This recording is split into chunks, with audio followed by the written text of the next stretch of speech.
What's up, guys? Zombie Rummel here, and today I wanted to show you a highlight match I had post-patch.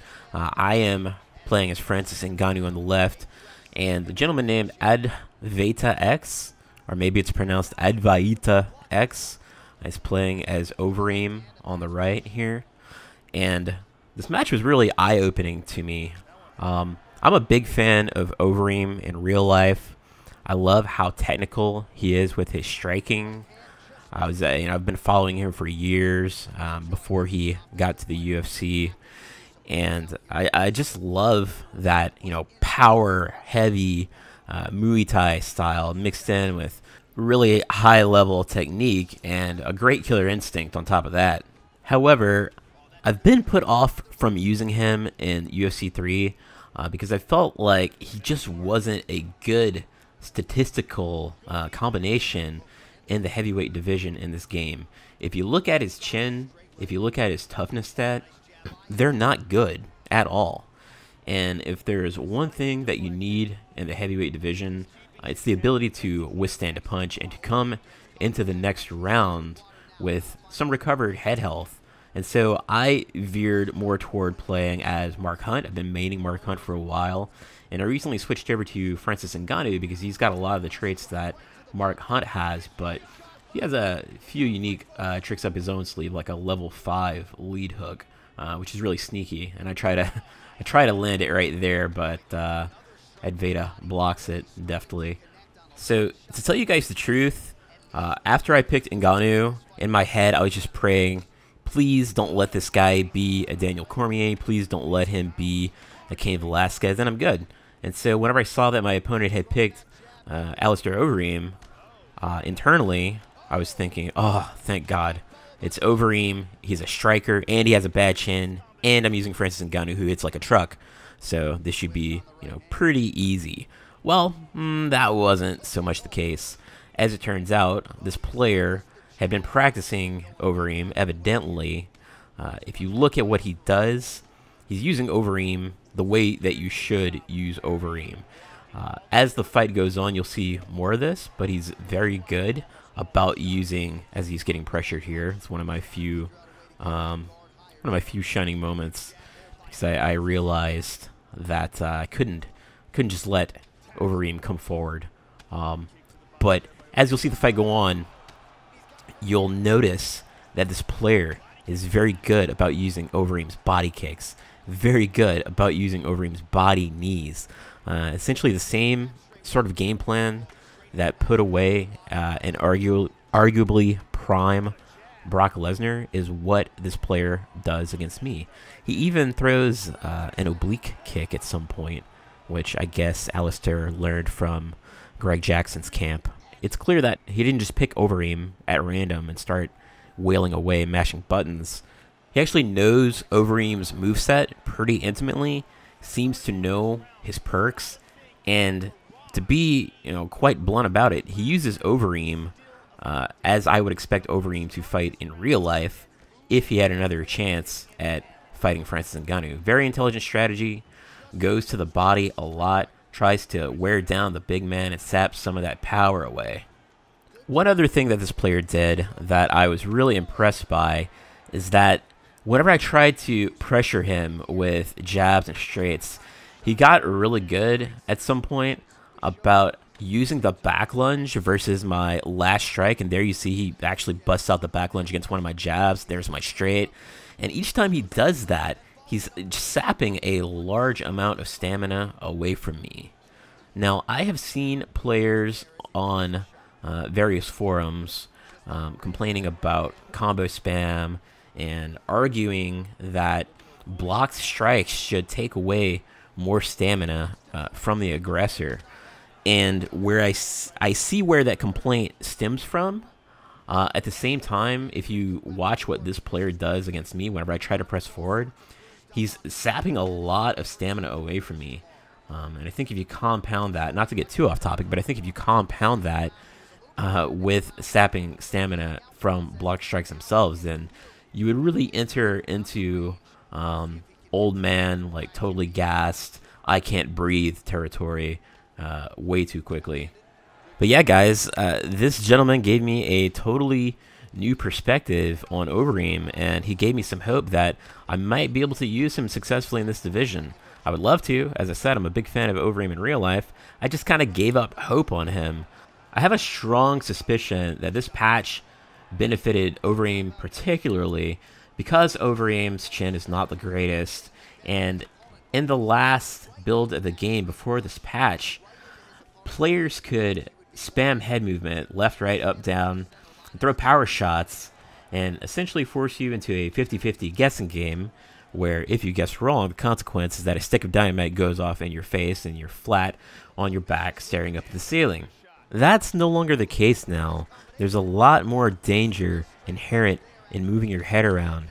Not only are combos more powerful at countering the head movement since the second strike off of a jab will track accurately, but also an empty slip strike, which is a new term that Jeff Harrower kind of coined.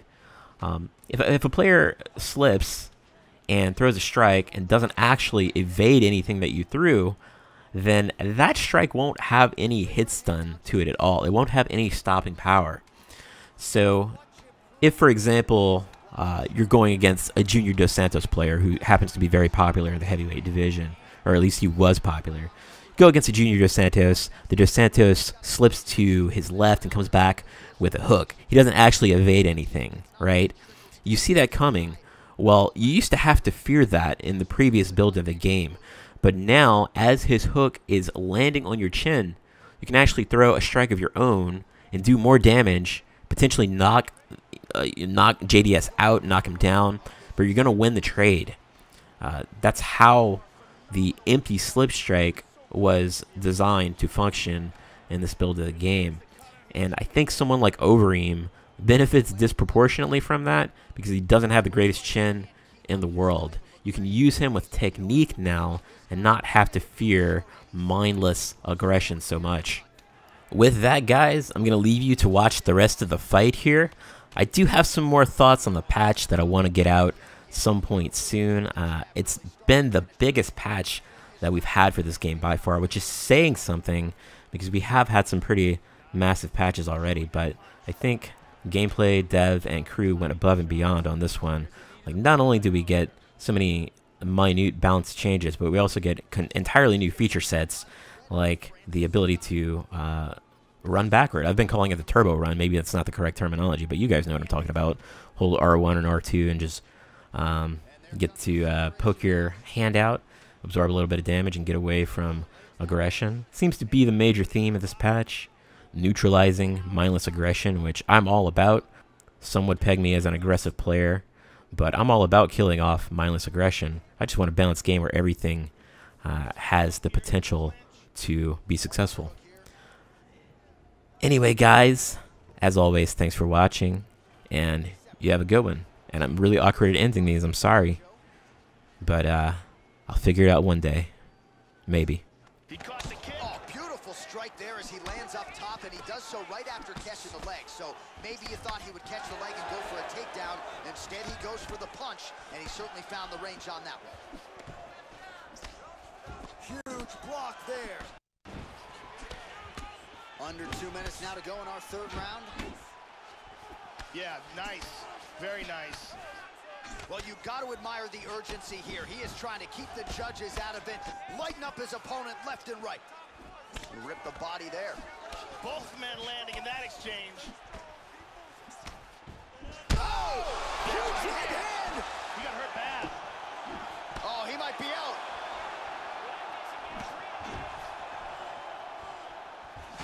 Beautiful body shot there, too. The left hook hits home. Well, not a bad strategy to continue to attack that eye, but clearly, as you see, that one was blocked. So defensively, he's doing a better job getting the hands up to prevent any further damage. He's hurt! He's got to be careful there. Don't rush in. Overeem pouring it on!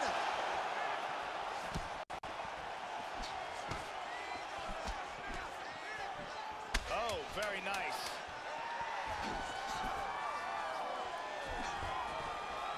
Straight right, he misses. That's 3 rounds in the can. We're headed to the championship rounds.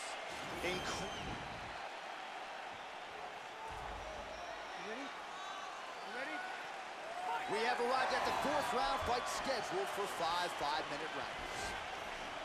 All right, so with that, we have arrived at the 4th round. The championship rounds are here, and now is when we really see championship metal, right, Joe? To see what these fighters are made of. 15 hard minutes in the books. We'll see who's the fresher fighter here to begin this 4th of a possible 5 rounds. He got nailed in the body. He is in big trouble here. He hurt him with that hook. He's got him hurt here. Wow. Another shot. He's in trouble. High kick. He hurt him.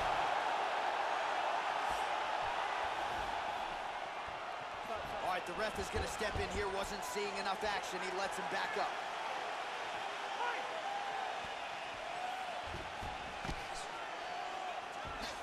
Whiffs on the straight right hand. Oh, significant strike attempt there, but a huge block. Oh, another one. This could be it. This fight is dangerously close to being stopped.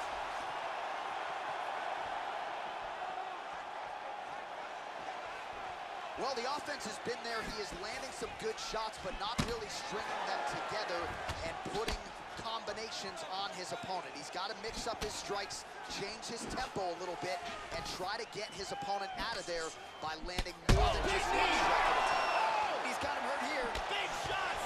Oh!